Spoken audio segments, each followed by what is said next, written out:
आज से चैत्र नवरात्रि की शुरुआत हो गई है। आज से चैत्र नवरात्रि का पहला दिन है। नवरात्रि के 9 दिन माँ दुर्गा के 9 रूपों की पूजा की जाती है। नवरात्रि के पहले दिन माँ शैलपुत्री की पूजा होती है। नवरात्रि में कैसे करें विधि विधान से पूजा, माँ शैलपुत्री को कैसे करें प्रसन्न, व्रत में किन किन बातों का ख्याल रखें, आज का दिन खास क्या रहने वाला है।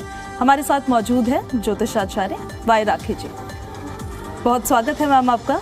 जय माता दी, नमस्कार। सबसे पहले शुरुआत करेंगे माता के स्वरूप के साथ, माँ शैलपुत्री के स्वरूप के साथ। उनका किस तरह का स्वरूप है उसके साथ आप जरा वर्णन करते हुए बताइए। नमस्कार। सबसे पहले आप सभी देखने वालों को नव वर्ष की बहुत बहुत शुभकामनाएं। जी हाँ, आज से विक्रम संवत 2081 भारत का नव वर्ष हिंदू कैलेंडर शुरू होता है। So wish you a very very happy new year. आज से चैत्र मास के नवरात्रे आरंभ है। अगर माँ दुर्गा के रूप की बात की जाए, स्वरूप की बात की जाए, तो वृषभ पर बैठी हुई है। माँ के एक हाथ में त्रिशूल और एक हाथ में कमल का फूल है। बहुत ही सौम्य रूप है। इनका नाम शैलपुत्री है। अगर नवरात्रि के इस 9 दिन की बात की जाए तो शक्ति का ये पर्व है, यानी कि शक्ति का, शिव को पाने का जो 9 दिन का सफर है वो है। यानी कि पार्वती माँ की पूजा जरूर करें। शैलपुत्री बहुत ही ज्यादा पक्षियों की जो है रक्षा करने वाली होती हैं। ये आपको ज्ञान प्रदान करने वाली होती हैं। इनकी बात की जाए तो हिमालय की पुत्री हैं। इन्होंने बहुत कष्ट और तकलीफें पाकर शिव को तपस्या करके प्राप्त किया। इनका स्वरूप आपको सब कुछ देने वाला है।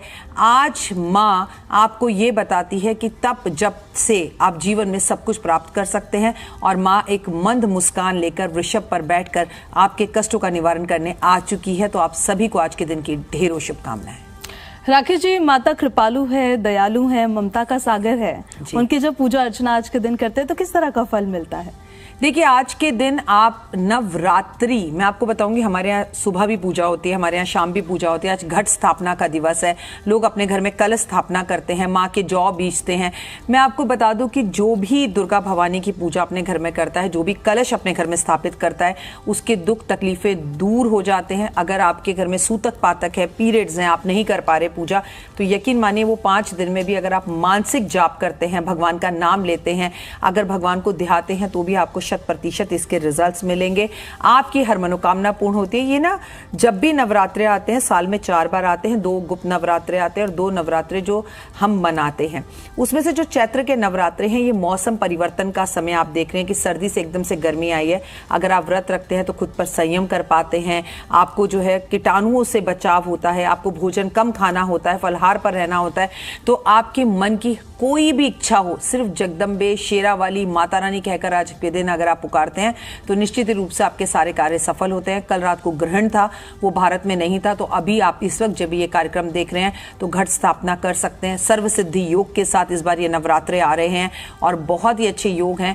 आप जब भी घट स्थापना करें, कलश स्थापना करें, उसमें चांदी का एक सिक्का जरूर डालें, थोड़े से चावल, थोड़ी सुपारी अर्पण जरूर करें, पानी भरकर रखें, थोड़ा सा गंगा जल जरूर मिलाएं और कलश पे स्वास्तिक भी जरूर बनाएं। जौ जब बीजें तो पूरे पावन और शुद्ध तरीके से बीजें। हालांकि आज मंगलवार है, आज बाल नहीं धोते हैं, लेकिन कहते हैं वार से बड़ा त्योहार, तो आज बाल धोकर माँ की पूजा करें आप।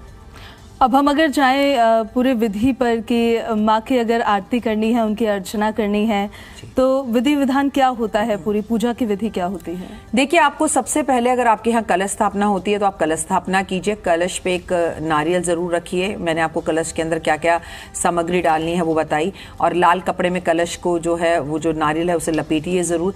और नारियल का मिस यूज ना हो। आज आप घर के मंदिर में तो नारियल अर्पण करेंगे, लेकिन सामाजिक तौर पर भी लोग नारियल अर्पण करने जाते हैं, तो उस नारियल पर हल्दी लगा लें। माँ को बेहद पसंद है।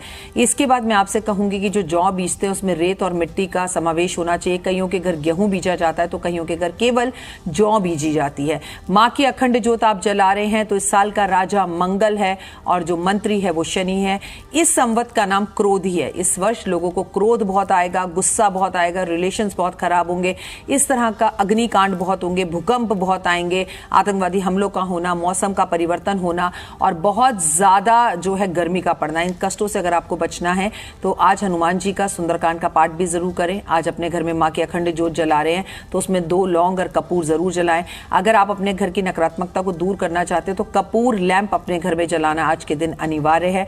आज किसी छोटी सी बच्ची को अपने घर में बुलाकर, अगर आप ही की बिटिया है तो अपनी ही बिटिया के पैरों में आलता लगाएं। अपने ही बच्चे को आप अच्छे से बिंदी अच्छे से सजाकर, लहंगा वगैरह पहनाकर, माता रानी का स्वरूप मानकर अपने इस मस्तक को उनके चरणों में रख दीजिए। ये सबसे बड़ी भक्ति है। बिल्कुल, सौभाग्यता मिलती है, स्थिरता मिलती है। लेकिन माता को प्रसन्न कैसे किया जाए? सिर्फ जगदम्बे बोलकर, माता रानी बोलकर, संयम रखकर। आपको नॉनवेज नहीं खाना है 9 दिनों में, प्याज लहसुन का आपको प्रयोग नहीं करना है। कोशिश कीजिए धरती पर सोएं, कोशिश कीजिए कम खाएं, कोशिश कीजिए कम बोलें, माँ के मंत्रों का जाप जरूर करें। इससे आपको माँ की सिद्धि और आशीर्वाद मिलता है। और देखिए, हमेशा से मैं आपको इस चैनल पर एक बात बोलती आ रही हूँ, आप माँ दुर्गा के लिए सोने का हार बना लीजिए, उसका कोई मायने नहीं है।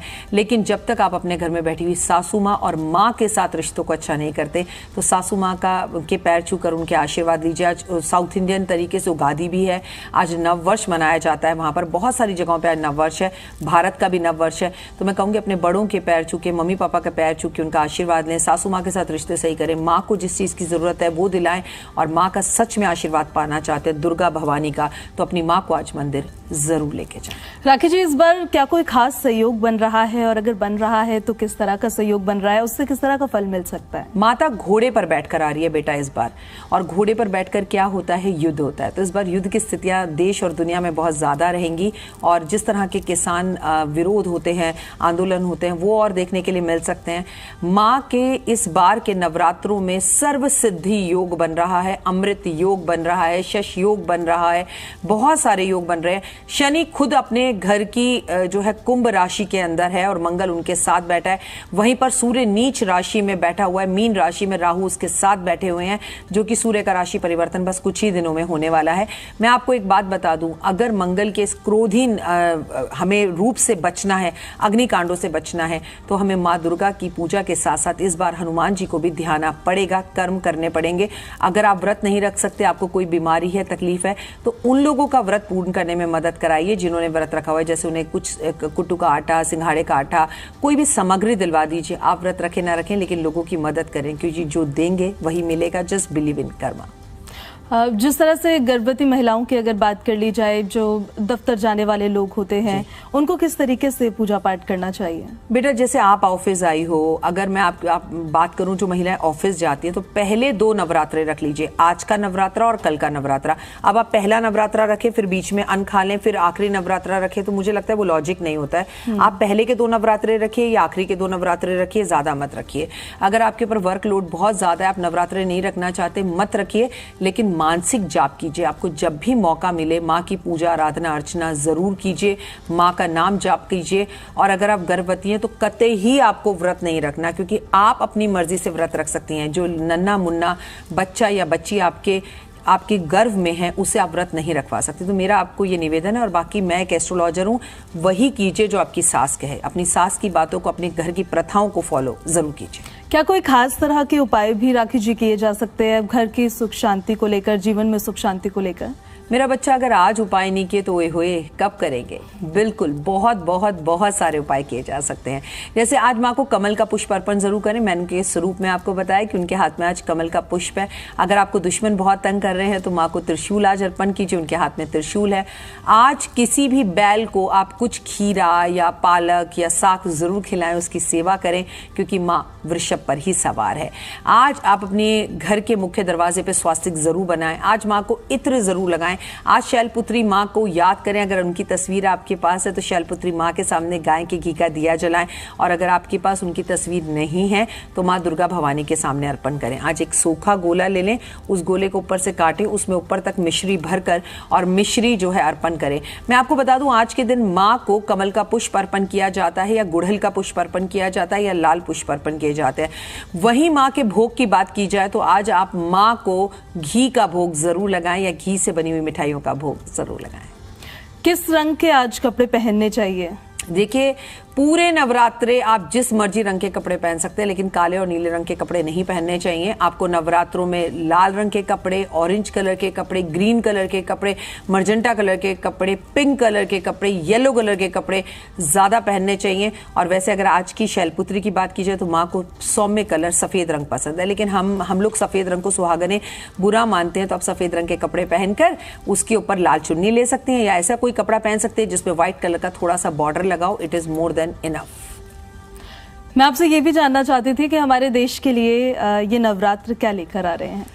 विक्रम संवत 2081 हमारे देश के लिए क्या लेके आ रहा है, मैं आपको वो बताती हूँ। जैसे कि मैंने आपसे कहा माँ घोड़े पर बैठकर आ रही हैं, तो घोड़ा कारक होता है युद्ध का। आपको पता ही होगा पुराने जमाने में जब भी युद्ध होता था तो वो घोड़ों पर बैठकर ही होता था। तो युद्ध हो सकते हैं, अग्निकांड हो सकते हैं, अग्नि की बहुत घटनाएं हो सकती हैं, भूकंप का आना, आतंकवादी हमलों का आना, दो देशों का आपस में लड़ना। राजनेताओं के लिए ये जो कल ग्रहण है वो बिल्कुल अच्छा नहीं था। उलट पुलट हो सकती है, सत्ता परिवर्तन हो सकता है, सत्ता में जीत कोई दिख रहा हो, जीता हुआ और किसी की सरकार जाए, ऐसा भी इस वर्ष 2024 में हो सकता है। मैं आपको यह भी बताना चाहूंगी किसी नेता को लेकर कोई बैड न्यूज़ भी आ सकती हैं, लेकिन राजनीतिक उथल पुथल रहेगी। मां की एक बहुत अच्छी कहानी, अगर आप कहें तो मैं कहानी भी सुना सकती हूँ। अगर हम राशियों की बात करें, नक्षत्रों की बात करें, तो किस तरह का बदलाव इस बार देखने को मिल रहा है? किस राशि के लिए नवरात्र सबसे ज्यादा शुभ रहने वाले हैं? मेरा बच्चा, सबसे पहले आज के पंचांग की बात कर लेते हैं। मैं अगर आपको बताऊं तो आज चंद्रमा मीन राशि में है और रेवती नक्षत्र है सुबह 7:30 बजे तक, उसके बाद अश्विनी नक्षत्र हो जाएगा। और आज विक्रम संवत है, शुक्ल पक्ष है और नववर्ष भारत का शुरू हो रहा है। अगर नववर्ष की बात की जाए तो क्रोधी संवत है, इसका नाम ही है क्रोधी, तो लोगों को गुस्सा बहुत आएगा। मेष राशि की बात कर लेते हैं। मैं आपको उपाय बताऊंगी राशि अनुसार। ये आपके लिए समय अच्छा रहेगा, ये साल आपके लिए अच्छा रहेगा, लेकिन आपको अचानक से आपका प्रमोशन इंक्रीमेंट हो सकता है, लेकिन सत्ता परिवर्तन, यानी कि आपको अचानक से ऐसा भी हो सकता है कि एक शहर छोड़ के दूसरे शहर जाना पड़े। आज आप मां को गुड़ का भोग लगाएं। वृषभ राशि वालों के लिए वर्ष बहुत अच्छा है, विदेश से आएंगी गुड न्यूज़। आज आप मां को शक्कर का भोग लगाएं। मिथुन राशि की बात की जाए तो आपके लिए मैं बता दूं, अगर आप स्टूडेंट हैं तो मिलेगी आपको गुड न्यूज़, आज मां को इलायची का भोग लगाएं। कर्क राशि की अगर बात की जाए तो कर्क राशि वालों को अपनी मां की सेहत का ध्यान रखना है। मां से रिश्ते खराब थे तो अच्छे होने शुरू हो जाएंगे। और आपको किसका भोग लगाना है? मां को दूध का भोग लगाना है। सिंह राशि की बात की जाए तो शेयर मार्केट में आपके लिए बहुत अच्छा कुछ हो सकता है और आपको कोई गुड न्यूज़ भी मिल सकती है, बड़ा घर या गाड़ी भी आप ले सकते हैं। आपको किस चीज का मां को भोग लगाना है? आपको बेहद ज्यादा जरूरी है गुड़ या गुड़ से बनी हुई मिठाइयों का मां को भोग लगाएं। कन्या राशि वालों, आपके लिए आज का दिन बहुत अच्छा होगा, ये वर्ष आपके लिए बहुत अच्छा होगा। विवाह नहीं हुआ तो विवाह हो जाएगा। मां को पिस्ते का भोग लगाएं। अगर हम कन्या के बाद तुला राशि की बात करें तो तुला राशि वालों का विदेश जाने का सपना या पीआर का सपना पूरा होता हुआ दिख रहा है। दही, मिष्टी दही का मां को भोग लगाएं। आगे बढ़ते हैं और बात करते हैं वृश्चिक राशि की। आपकी मैरिड लाइफ थोड़ी सी डिस्टर्ब रहेगी, सेहत खराब हो सकती है। इनकस्ट और तकलीफों से बचने के लिए आज मां को अनार का भोग लगाएं। आगे बढ़ते हैं और धनु राशि की बात करते हैं तो आज बेसन या बेसन से बनी हुई मिठाइयों का भोग मां को लगाना उत्तम रहेगा। अगर आपकी बात कहूं तो व्यापार आपका बहुत अच्छा चलेगा। अगर बात करें अगली राशि की, धनु राशि के बाद मकर राशि की, तो मकर राशि वालों कोर्ट कचहरी के केस या पुलिस के चक्कर में आप फंस सकते हैं, लेकिन अगर आपको इन कष्टों से बचना है तो आज मां को तिल से बनी हुई मिठाइयों का भोग लगाएं। कुंभ राशि, जहां पर शनि और मंगल की युक्ति है, गुस्सा बहुत ज्यादा आएगा, घर में बेवजह झगड़ा करेंगे, बीपी और शुगर आपको इस वर्ष बहुत तंग कर सकता है, इनसे बचना है तो आज सरसों के तेल का दिया मां के सामने जलाएं। घी के दिया जलाने के बाद सरसों के तेल का दिया जलाएं। मीन राशि वाले, जहां सूर्य इस वक्त गोचर कर रहे हैं, चंद्रमा भी आप ही की राशि में है, तो मूड थोड़ा सा परेशान हो सकता है। मूड स्विंग्स और एंजाइटी की प्रॉब्लम से इस वर्ष आपको बचना है और आपको ध्यान रखना है क्योंकि आप पे चल रही है शनि की सारसती। तो आज आप मां को केले का भोग लगाएं। राखी जी, जो मां शैलपुत्री की आराधना करना चाहते हैं, आज दिन भर किन मंत्रों का उच्चारण उनको करना चाहिए? मंत्रों की बात की रहे तो या देवी सर्वभूतेषु शक्ति रूपेण संस्थिता नमस्तस्ते नमस्तस्ते नमस्तस्ते नमो नमः।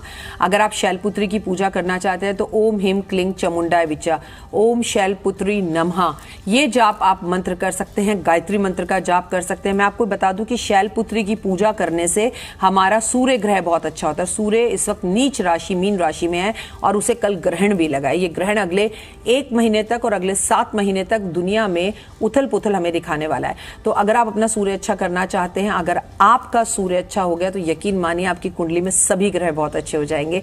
तो आज आप मां की पूजा आराधना अर्चना करेंगे तो सूर्य अच्छा होगा। सूरज को जल दें, ओम आदित्याय नमः, ओम सूर्याय नमः का जाप भी जरूर करें। घर की सुख शांति के लिए क्या करना चाहिए लोगों को, जिनके घरों में पारिवारिक कलेश चल रहे हैं या कहीं किसी को नकारात्मकता ऐसी महसूस हो रही है, तो उन लोगों को क्या करना चाहिए? मेरा बच्चा, अभी तो चल नहीं रहे हैं ग्रह कलेश। आज मंगल के इस साल में ग्रह कलेश अभी शुरू होंगे। हाँ, बहुत सारे बॉलीवुड हॉलीवुड से हमें डाइवोर्स के केसेस भी आते हुए सुनाई देंगे। इनसे अगर आपको बचना है ना, आपके जीवन में कष्टों को खत्म करना है, तो उठिए, नहाइए धोइए, अपने घर की चौखट धोइए, वहां दिए जलाइए, वहां गुलाब की पत्तियां अर्पण कीजिए। अपने घर के मुख्य द्वार पर चंदन का और चमेली का तेल मिलाकर, चंदन और चमेली का तेल मिलाकर आप वहां पर अपने हाथों से स्वास्तिक बनाइए, हटाइए, फिर अगले नवरात्रे बनाइए, फिर हटाइए, फिर अगले नवरात्रे बनाइए। इससे आपको लाभ होगा। और जो चाहते हैं उनके घर से कलेश खत्म हो जाए, माँ को बहुत बहुत बहुत प्रिय है सिंदूर, माँ को सिंदूर अर्पण जरूर करें। आज के दिन राखी जी किन बातों का ध्यान रखना चाहिए, क्या करना चाहिए और सबसे महत्वपूर्ण क्या नहीं करना चाहिए? बच्चा, मैंने शुरू में एक बात बोली थी कि ये नवरात्रि जो होती है, माँ पार्वती की शक्ति का शिव को प्राप्त करने का समय होता है। हम क्या कहते हैं? शिव रात्रि, नवरात्रि। तो शिव और पार्वती की पूजा का जो फल है ना, वो दिन से कई करोड़ गुना ज्यादा रात में होता है। तो आपको क्या करना चाहिए? घर में कलेश ना करें, प्याज ना खाएं, झगड़ा ना करें, आलस ना करें। आज आप नहा ना रहे हो, ऐसा ना करें। माँ पूजा कर रही हो, उन्हें तंग कर रहे हो, ऐसा ना करें। घर में क्रोध करना आज आपके लिए बहुत नुकसानदायक होगा, क्योंकि वर्ष का पहला दिन है। जो आज आप करेंगे वो पूरे वर्ष करेंगे। आप ऐसा ना हो कि आप स्त्री हैं तो आपने मांग नहीं भरी हुई, आपने जेवर नहीं पहने हुए, तो खूब सजिए सवरिए, 16 श्रृंगार करिए, हाथ में चूड़ियां पहनिए, हरे रंग की चूड़ियां पहनिए, माँ का आशीर्वाद प्राप्त कीजिए, पतिदेव के पैर छूकर उनसे आशीर्वाद लीजिए, बच्चे आपके पैर छूकर आशीर्वाद लें। और घर में माँ के भजन ऊंची आवाज में चलाइए। और सारा घर का परिवार आज ढोलक बजाकर एक साथ बैठकर हनुमान चालीसा जरूर पढ़े हुए पढ़कर देखिए कितनी पॉजिटिव वाइब्रेशंस आएंगी कि आपको मजा ही आ जाने वाला है, आनंद की प्राप्ति। वैसे आपने राशियों के बारे में बताया, लेकिन मैं कन्या राशि के बारे में एक बार फिर से आपसे पूछना चाहूंगी कि नवरात्रों में उन्हें क्या करना चाहिए। पर्सनल इंटरेस्ट भी है मेरा कि इन 9 दिनों में कन्या राशि वालों को किन बातों का ध्यान रखना चाहिए। कन्या राशि वाले, राशि का स्वामी बुध है और बुध ने उन्हें पिछले साल बहुत तंग किया है। कन्या राशि वाले पिछले साल बहुत परेशान रहे हैं। तो अब चिंता मत करो, सारी परेशानियां दूर हैं। आपका आने वाला टाइम बहुत अच्छा, इंक्रीमेंट, प्रमोशन या आपकी जो लव लाइफ या पर्सनल लाइफ डिस्टर्ब चल रही थी उसमें काफी राहत मिलेगी। सिर्फ और सिर्फ गणपति महाराज को हरी इलायची अर्पण करें, हरी हरी दूर्बा अर्पण करें और आज से ही कन्या राशि वाले गणेश चालीसा पढ़ना शुरू कर दें। ओए होए, फिर देखिए जिंदगी में कितना बदलाव आएगा। आप अपनी तरफ से दर्शकों को कुछ बताना चाहती है, कोई मैसेज देना चाहती है नवरात्रि के इस पावर अवसर पर? मैं कहानी सुनाना चाहती हूँ जी। मैं आपको बता दूं कि जो शैलपुत्री हैं उनके बारे में मैं आपको बता दूं कि उन्होंने बहुत जन्म लिए शिव को प्राप्त करने के लिए, बहुत बार तपस्या की। तो जब वो सती के रूप में थी, तो सती के रूप में वो राजा दक्ष के घर में उन्होंने जन्म लिया और उनको शिव से प्यार हो गया और वो अनुभूति हुई कि मुझे शिव से विवाह करना है। विरोध करके बड़ी परेशानियों के साथ राजा दक्ष कभी नहीं चाहते थे, उन्होंने शिव से विवाह किया। जब शिव से विवाह हुआ तो राजा दक्ष ने कसम खा ली कि मेरी बेटी आज से मेरे लिए मर गई है, मैं ना शिव को अपना दामाद मानता हूं ना मैं बुलाऊंगा। उन्होंने एक बहुत बड़ा यज्ञ किया और पूरे ब्रह्मांड को उस यज्ञ में बुलाया, शिव और पार्वती को नहीं बुलाया। ये बात किसी तरह से पार्वती माँ को पता चल गई, तो उन्होंने शिव से आग्रह किया कि मुझे अपने मायके जाना है। तो आज के दिन आपने पूछा ना क्या ना करें, तो अगर पतिदेव मायके जाने के लिए मना कर रहे हैं तो प्लीज मत जाइए, इससे आपका अहित होगा, हित कभी नहीं होगा। तो उन्होंने कहा शिव ने कि पार्वती देखो, हमें वहां इन्वाइट नहीं किया गया, हमें वहां नहीं जाना चाहिए। तो पार्वती माँ ने बोला स्त्री हट, मैं तो जाऊंगी। और वो वहां गई तो उनके पिता ने शिव का और उनका अपमान किया और उन्होंने अपने आप को अग्नि में, जिस कुंड में हवन हो रहा था, उसमें अपने प्राण त्याग दिए। ये आज की कहानी है शैलपुत्री की। आगे की 9 कहानियां 9 दिन आपको लगातार मैं सुनाती रहूंगी। बिल्कुल, बहुत बहुत शुक्रिया राखी जी आपका।